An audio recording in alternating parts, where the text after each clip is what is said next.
সেটাই আল্লাহ নিয়ে গেছে। পরশুদিন বলছে বাবা আমার একটা বরখা কিনে দাও। আমার স্যান্ডেলটা দেখেন 3 বছর পুরাতন ছেঁড়া, কিন্তু আমি আমার স্যান্ডেলটা পাল্টাই না, সেলাই করে নেই, কিন্তু আমার বাচ্চাদেরকে আমি কষ্ট পেতে দেই না। শুধু একবার বলছে বাবা লেচে খাবো। আমার মেয়ের মোবাইলে আমার না হলে 500 ছবি আছে।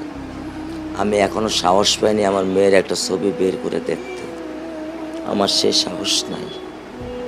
আমি সেই সাহস হারাই ফেলছি, কারণ ও আমার ছিল হৃৎপিণ্ড।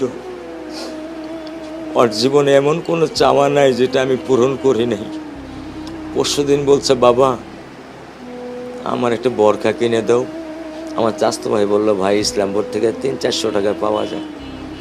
আমি সাথে সাথে নিউ মার্কেট থেকে আমি 1000 টাকা দিয়ে আমার মেয়েকে বরখা এনে দিচ্ছি। আমি দরিদ্র, ভাঙা বাসায় থাকি, কিন্তু আমার সন্তানদেরকে আমি কখনোই দারিদ্রতার স্বাদ পেতে দেইনি। দারিদ্রতার স্বাদ পেতে দেইনি। আমার বড় মেয়েকে এখন আমি সেলোরার থেকে জামা কিনে দিই।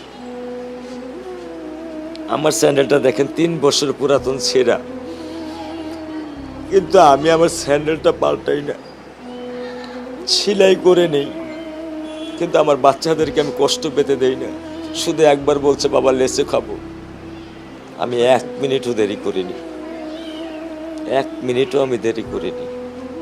ও আমার একটা হৃৎপিণ্ড, সেটাই আল্লাহ নিয়ে গেছে। আলহামদুলিল্লাহ, শুকরিয়া, আল্লাহ দিছে, আল্লাহ নিয়ে গেছে। আমার কোনো কষ্ট নেই। আমি তো চাইলে পারতাম না। অনেক দম্পতি আছে যাদের সন্তান নেই, আল্লাহ দিছে, আল্লাহ নিয়ে গেছে। আমি আলহামদুলিল্লাহ করি আল্লাহ গেছে। আমার কোনো কষ্ট নেই, আমার কোনো কষ্ট নেই। ঠিক আছে, গরমের মধ্যে তো একটু আমার কোনো কষ্ট